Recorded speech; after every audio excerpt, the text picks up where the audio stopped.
আসসালামু আলাইকুম। আজকে আমি অনার্স দ্বিতীয় বর্ষের জৈব রসায়নের একটা গুরুত্বপূর্ণ প্রশ্নের সমাধান করাবো। প্রশ্নটা দেখলেই আপনারা বুঝতে পারবেন প্রশ্নটা কতটা গুরুত্বপূর্ণ। প্রশ্নটি হলো, বেনজিনের নাইট্রেশন বিক্রিয়ার কৌশল ব্যাখ্যা করো। দেখুন, এটি জাতীয় বিশ্ববিদ্যালয়ে 2011 সালে, 2016, 18, 20 এবং 21 সালে এসেছিল। তাহলে নিশ্চয়ই বুঝতে পারছেন এর প্রশ্নের গুরুত্বটা কতটুকু। তাহলে আসুন আমরা এটা সহজে কীভাবে সমাধান করা যায় সেটার চেষ্টা করি। এখন আমাকে প্রশ্নে বলেছে বেনজিনের নাইট্রেশন বিক্রিয়ার কৌশল ব্যাখ্যা করো। এখন কথা হলো নাইট্রেশন বিক্রিয়াটা কি সেটা আগে আমার জানতে হবে। তার উপর নাইট্রেশন বিক্রিয়া জানার পর আমরা সেই বিক্রিয়ার কৌশলটা আলোচনা করব। এখন নাইট্রেশন বিক্রিয়াটা কি হলো, আমরা সবাই বলছে বেনজিনের নাইট্রেশন। আচ্ছা, নাইট্রেশন বিক্রিয়া হলো, এই যে একটা বেনজিন আঁকলাম, বেনজিন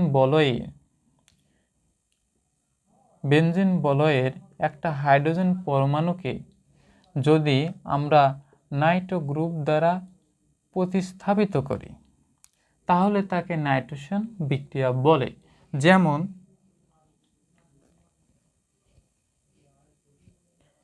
আমরা যদি দেখাই, এই যে একটা বেনজিন নিলাম, এই বেনজিনকে যদি আমরা গাঢ় HNO3 এবং গাঢ় H2SO4 এর উপস্থিতিতে গাঢ় HNO3 এবং গাঢ় H2SO4 এর মিশ্রণকে যদি 50 থেকে 60 ডিগ্রি সেন্টিগ্রেড তাপমাত্রায় উত্তপ্ত করি তাহলে নাইট্রোবেনজিন উৎপন্ন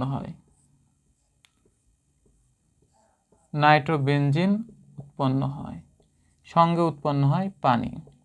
তাহলে দেখুন, এখানে কার একটা হাইড্রোজেন পরমাণু NO2 গ্রুপ দ্বারা প্রতিস্থাপিত হয়েছে। সুতরাং এই বিক্রিয়াটি একটি নাইট্রেশন বিক্রিয়া। এই প্রতিস্থাপিত যৌগটির নাম হলো নাইট্রোবেনজিন। তাহলে এই যে নাইট্রেশন বিক্রিয়া আমরা পেলাম, এখন এই নাইট্রেশন বিক্রিয়ার কৌশলটা কিভাবে ব্যাখ্যা করব। নাইট্রেশন বিক্রিয়া একটা হচ্ছে ইলেকট্রোফিলিক প্রতিস্থাপন বিক্রিয়া। আর ইলেকট্রোফিলিক প্রতিস্থাপন বিক্রিয়া 3টি ধাপে সম্পন্ন হয়।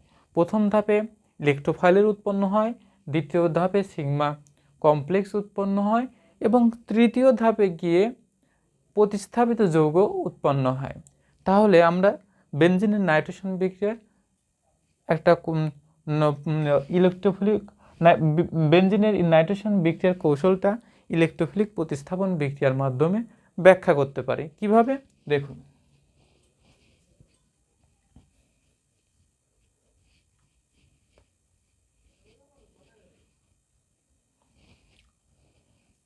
এখন কি বলেছে, প্রথম ধাপে আমার ইলেকট্রোফাইল উৎপন্ন হবে। আমরা এর আগে খেয়াল করবেন যে এখানে HNO3 এবং H2SO4 নিয়েছিলাম। তাহলে এখান থেকে কি হবে, প্রথম ধাপ কৌশল ব্যাখ্যা করছি। কি কৌশল,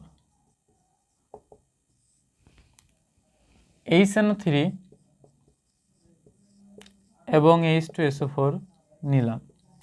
আমরা সবাই জানি HNO3-কে HONO2 এভাবে লেখা যায়, এরপর মাইনাস, এর উপর প্লাস, এবং H2SO4-কে আমরা এভাবে লিখতে পারি H প্লাস HSO4 মাইনাস।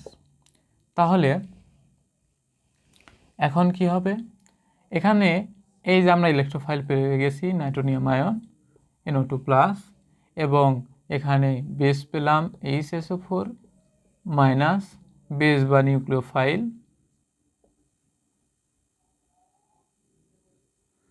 আর এটা আমার ইলেকট্রোফাইল,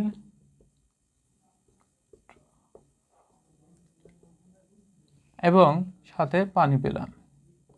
এখন প্রথম ধাপে ইলেকট্রোফাইল পেলাম, এর কাজ আমরা প্রথম ধাপে বলেছি ইলেকট্রোফাইল উৎপন্ন হবে, সেটার আমার কাজ শেষ। এখন দ্বিতীয় ধাপ, এটা হলো প্রথম ধাপ। দ্বিতীয় ধাপে আমার কি হবে, সেটা হলো এই যে বেনজিন বলেছে, বেনজিনের নাইট্রেশন, এখন এই বেনজিন বলয়ে এই যে ইলেকট্রোফাইল পেয়েছি, এই ইলেকট্রোফাইলের আক্রমণ হবে। ইলেকট্রোফাইল কোথায় আক্রমণ করবে? যেখানে ইলেকট্রনের আধিক্য থাকবে সেখানে ইলেকট্রোফাইল আক্রমণ করবে। এখন বেনজিনের এই যে পাই বন্ড থাকে, পাই বন্ড, এরা হচ্ছে, আমরা জানি যে পাই ইলেকট্রনগুলো সঞ্চারণশীল হয়। তাহলে যদি এই বন্ডটা ভেঙে এখানে আসে, তাহলে এখানে মাইনাস, এখানে প্লাস হয়ে যাবে। আর এখানে মাইনাস দ্বারা বুঝতে পারতেছি যে এখানে ইলেকট্রনের আধিক্য ঘটবে, সুতরাং এখানে ইলেকট্রোফাইল এসে যুক্ত হবে। তাহলে এটাকে আমরা এভাবে লিখতে পারি,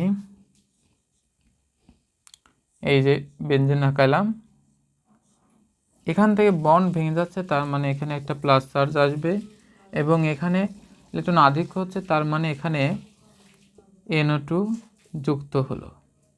এখানে যা ছিল তাই।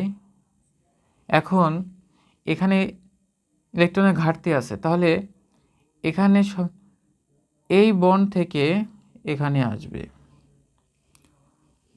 তাহলে পরের ধাপে কি হবে, আর এখানে আগে থেকে একটা হাইড্রোজেন ছিল, সেটা এখানে থেকে যুক্ত ছিল, সেটা আমরা এখানে দিলাম, যা ছিল তাই লিখলাম, NO2H। তাহলে এটা এখানে দিলাম, এই বন্ডটা এখানে আসলো, তাহলে এটা এখানে দিলাম, এবং এখানে তাহলে এই বন্ডটা চলে যাওয়ার জন্য ঘাটতি হলো, প্লাস চার্জ দিলাম, আবার এখান থেকে এখানে আসলো। এবার যা ছিল তাই, NO2H। এবার এটা ছিল এখানে দিলাম, এই বন্ডটা এখানে আসলো, তাহলে এটা এখানে দিলাম, এখানে প্লাস চার্জ সৃষ্টি হলো। তাহলে এখানে যে আমরা সিগমা কমপ্লেক্সটা পাবো, এই যে NO2H, যা ছিল তাই, এখানে এই পর্যন্ত হলো, এই হলো সিগমা কমপ্লেক্স। এই সিগমা কমপ্লেক্সটা আমরা দ্বিতীয় ধাপে পেলাম। এখন তৃতীয় ধাপে এই সিগমা কমপ্লেক্সের সাথে এর কাজ, বেস বা নিউক্লিওফাইলের কাজ। তাহলে থার্ড স্টেপ,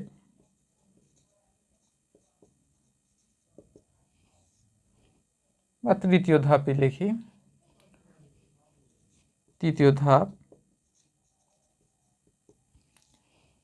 তাহলে এই যে সিগমা কমপ্লেক্সটা নিলাম, এখানে NO2, এখানে H। এখন আমার এই হাইড্রোজেনটা, আচ্ছা এখানে HSO4 মাইনাস নিলাম, তাহলে কি হবে, এই যে হাইড্রোজেনটা যখন অপসারিত হবে এখান থেকে সিগমা কমপ্লেক্স থেকে, এই H এবং HSO4 মাইনাস মিলে H2SO4 হলো, এবং যখন এটা বের হয়ে যাবে, একটা প্রোটন বের হয়ে যাবে, তখন এখানকার বন্ডটা এখানে চলে আসবে।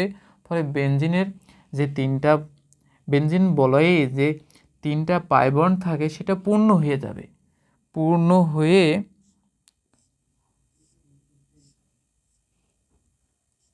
এমন হলো, সাথে আমার NO2 থাকলো। তাহলে এটা আমরা প্রতিস্থাপিত যৌগ, বা এটাই আমাদের কাঙ্ক্ষিত প্রতিস্থাপিত যৌগ। এর নাম কি? নাইট্রোবেনজিন।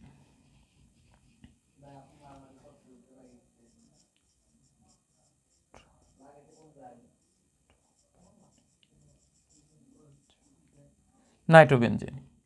তাহলে আমরা আশা করি বেনজিনের নাইট্রেশন বিক্রিয়ার কৌশল ব্যাখ্যাটা সহজে বুঝতে পেরেছি। যদি আমরা বুঝতে পেরে তাহলে অবশ্যই আমার এই চ্যানেলটিকে সাবস্ক্রাইব করবেন এবং লাইক করবেন। আসসালামু আলাইকুম।